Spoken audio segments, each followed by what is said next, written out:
Vindo, a paz do Senhor. Programa de Iniciativa Global de Oração da IDP. Apresenta Irmã Maria Leonor.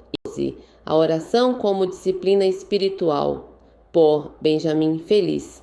A oração como disciplina espiritual é a comunicação de amor constante com o Ser Supremo que amamos mais do que podemos descrever e que nos ama incondicionalmente. Como Santo Agostinho disse muito bem, a oração plena e verdadeira nada mais é do que amor. Não temos motivos para entrar em oração de forma desajeitada ou ineficaz. Tampouco há necessidade de buscar uma linguagem seleta para impressionar Deus, como se isso fosse possível.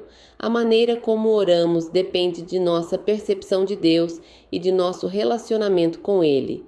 Orar a um Deus com quem não temos intimidade, como se Deus fosse um ser distante, desinteressado ou ausente, pode ser um esforço frustrante. A oração, como disciplina, é o oposto disso. É uma ação que o autor de Hebreus descreve quando nos convida a aproximarmos de Deus com confiança. Porque não temos um sumo sacerdote que não possa compadecer-se das nossas fraquezas. Porém, um que, como nós, em tudo foi tentado, mas sem pecado. Cheguemos, pois, com confiança ao trono da graça, para que possamos alcançar misericórdia e achar graça, a fim de sermos ajudados em tempo oportuno. Hebreus 4, 15 e 16. Existem muitos tipos de orações e formas de orar. Se abordarmos a oração como uma comunicação amorosa com o Criador, podemos concluir que nenhuma forma de oração é errada. Melhor, pior, superior ou inferior. As formas mais comuns de oração incluem petição, confissão, intercessão e ação de graças.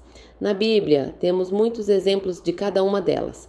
Todas elas são importantes para expressar nossas necessidades e sentimentos a Deus, de acordo com o que está acontecendo em nossa vida quando oramos.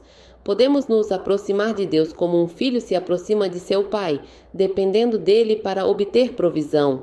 Jesus nos instrui a pedir a Ele e nos assegura que, se pedirmos de acordo com a vontade de Deus, receberemos uma resposta. Mateus 7, 7, 8. Podemos nos aproximar de Deus com um coração voltado para a confissão e a vulnerabilidade, com confiança e sem medo. A oração de Davi, no Salmo 51, é um bom exemplo de confissão de um líder em problemas. Conheço as minhas transgressões e o meu pecado está sempre diante de mim. Contra ti, somente pequei, e fiz o que a teus olhos é mal. 3:4.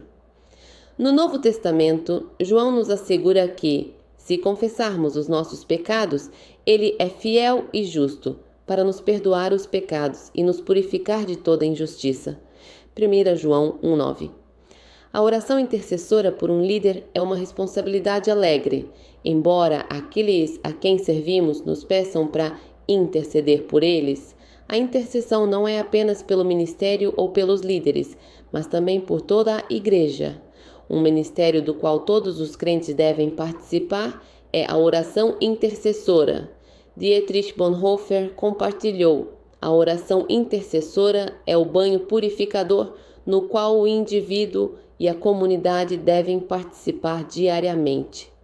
Essencialmente, a maior necessidade do mundo hoje é que os crentes intercedam perante o trono de Deus. A igreja é abençoada com o poder incomparável da oração a um Deus todo-poderoso. A ação de graças é outro tipo de oração que não deve faltar em nossa disciplina. A Bíblia nos exorta a que em tudo dai graças, porque esta é a vontade de Deus em Cristo Jesus para convosco.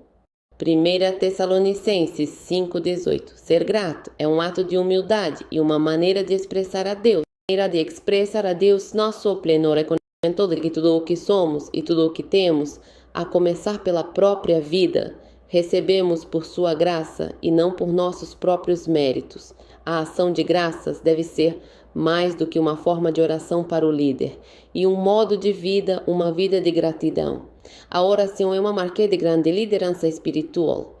tanto no Antigo quanto no Novo Testamento, os líderes usados por Deus foram marcados por vidas de oração. Suas orações são registradas como um testemunho do que Deus pode fazer quando clamamos a Ele.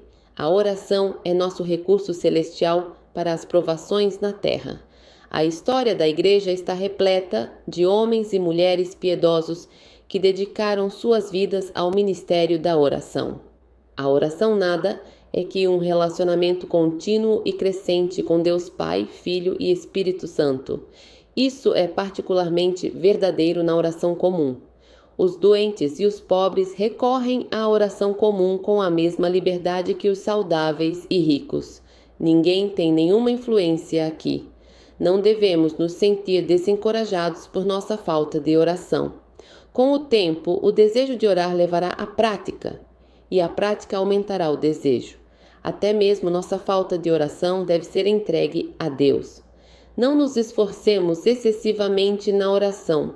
Há aqueles que trabalham tanto em seu esforço para orar que acabam tendo uma indigestão espiritual. As mães e os pais no deserto falavam de glutonaria espiritual como um pecado e foco da oração.